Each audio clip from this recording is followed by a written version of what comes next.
hozirgi beradigan savolni biz talashdik Elyor bilan. Menga nasib bo'ldi.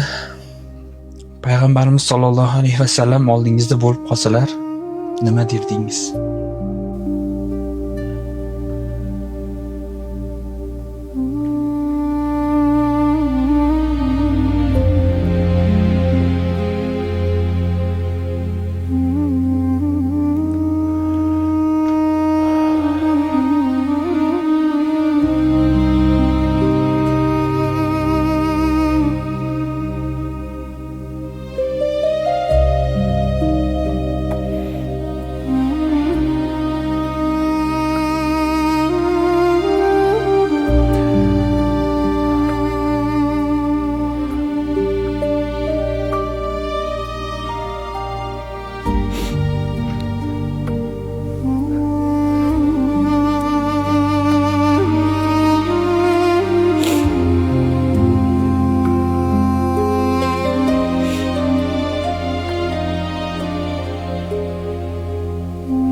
Ehtimol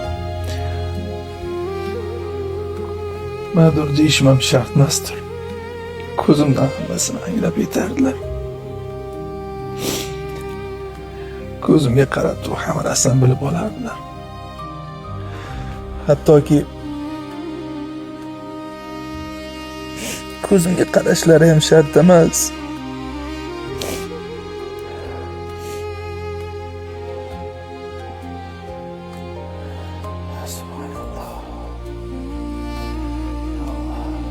Hali tug'ilmasimizdan bizni g'amimizni yeb, biz haqimizda o'ylab, biz haqimizda qayg'urib, bizni haqqimizga duolar qilib, hattoki yotgan joylarida ham bizni har bitta salovatimizga javob qaytarayotgan bu mehribon zot haqida nima deyish mumkin? U kishini oldilarida turib nima deya olishim mumkin?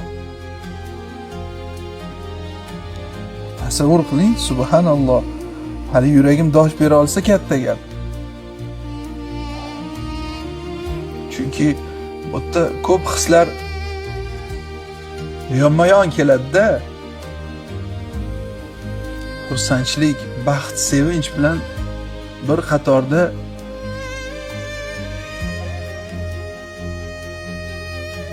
uyalish bor. Ya'ni ishonchlarni oqlamaganimiz haqidagi vasiyatlarni munosib turib bera olmaganligimiz haqidagi u kishiga muhabbatimizni aslida chin bo'lmasdan turib biz yolg'on izhorlar qilganimiz haqidagi uyatlar borda. Alloh nasib etsin hammalarimizga.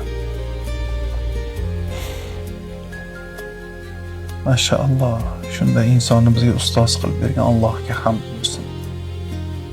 Men tasavvur ham qila olmayman. Boshqa payg'ambarlarning ummati bo'lib qolishimdan Alloh o'zi asraganiga alhamdulillah. O'z aslida u ham baxtdir. Lekin men tasavvurga ham shu kishini ummati bo'lishlikni o'zi subhanalloh qanday baxt. Allohga hamd bo'lsin. Qancha payg'ambarlar o'tib ketgani, shularning ummati bo'lishimiz mumkin edi-da. Qarang, mashaalloh. Alloh nasib etsin. Juda ham ajoyib savol. Hech narsa deya olmasdim. Gaplarim ko'p, lekin hech narsani ayta olmasdim.